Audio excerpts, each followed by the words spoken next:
moving on to the cone. So the cone is pretty much a cylinder just pinched. So we could probably just take this and then, can we hold Control, Shift, and Alt? And yeah, almost. We could cheat it. Yeah, all right. Get her done. And just lop off that bottom part. And now we have a cone. Now I'll actually do it, but you can see how it's the same process, just pinched.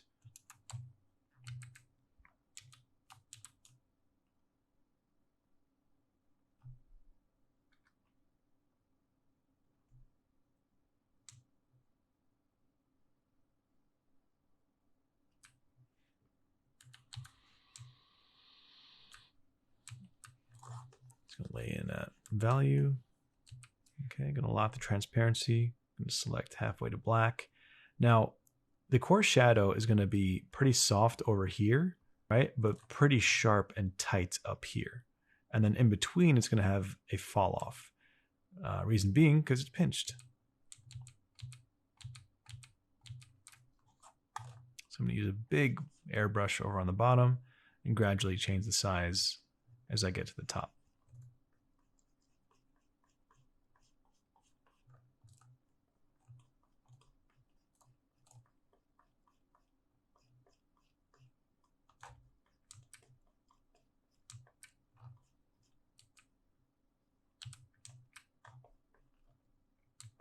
And much like we have a roll over to the other side of that value, I'm going to do that same thing here too. A bit wider at the base, and smaller brush as we get to the top. And just by doing that, it looks like it's three-dimensional. It's kind of lumpy. Let's fix that.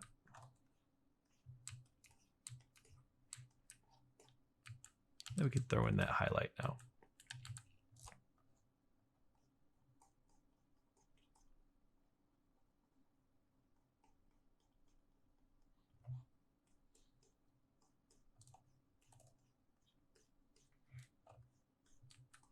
And we zoom out, and it's doing the job of conveying form.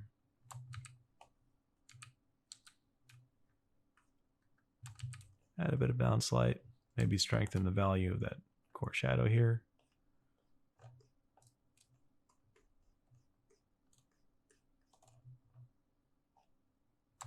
I know some people refer to value as tint.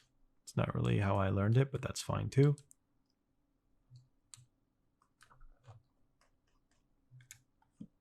Cool. And this is pretty much very simple compared to everything else. It's going to lay in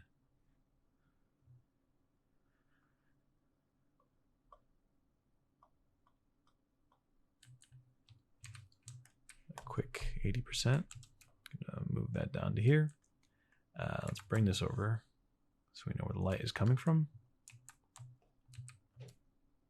Lock the transparency. I'm just going to borrow the values from up here.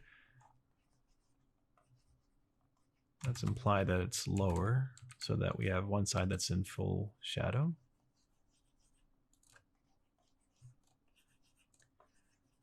And then we'll have a bit of a gradient fall off.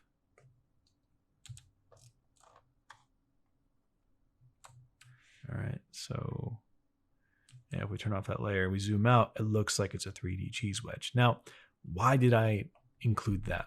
So if you haven't done 3D construction before, whether through a 3D program or a drawing class or whatever it might be,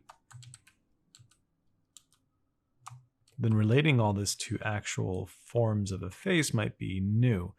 But however, if we just introduce some new shapes to this, and we'll get more complex with this in the next few lessons, if we add another, let's say, footprint of, I don't know, like a wedge, maybe like if we lopped off the corner of this cube and moved it down to over here, you'll have like this kind of pyramid, right? So something like that.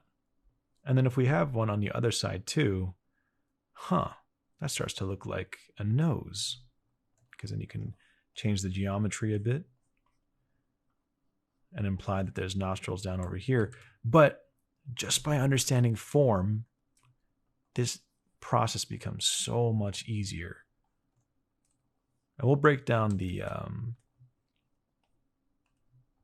forms that make up all the facial features later on. And you can kind of imagine a face or something, and a mustache. But it's like, can you do a cheese wedge? All right, cool. Then you can paint a nose.